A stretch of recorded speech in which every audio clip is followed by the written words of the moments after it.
برادێکم هەیە گەردنی خێزانی ئازا ناکە گوناحبار ئەوێ یا ناوێ بۆ خێزانەکەی چی پێ کردووە؟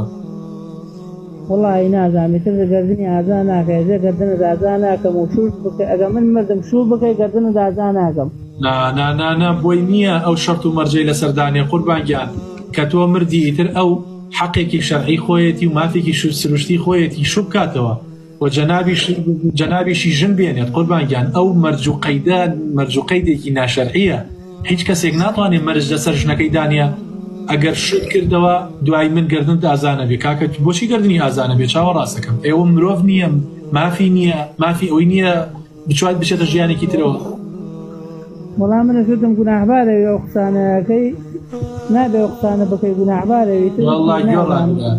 وەڵای گۆڕاگرا قوربانگیان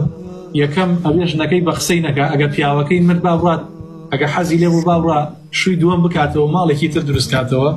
و گردنشی ئازانەکە با هەر گردنی ئازانەکە چکە هیچ مەفعولی نییە یعنی گردن ئازایەکەی ئەو جێگەی خۆی ناگرێت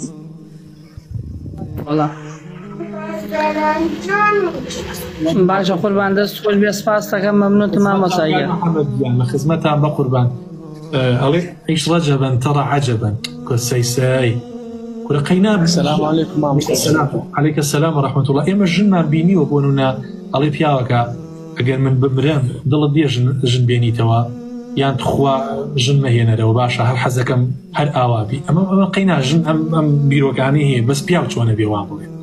وەڵام مردم خوا ئەگەر مردم ژن مەهێنەرەوە شوو مەکەرەوە شتی وا چۆنە بێ کورە پابی کاتەوە بۆ خۆی خۆ ئەگەورێت تۆ لە جیهانێترایی خۆ ئەکا خوا لێمان خۆشە بێت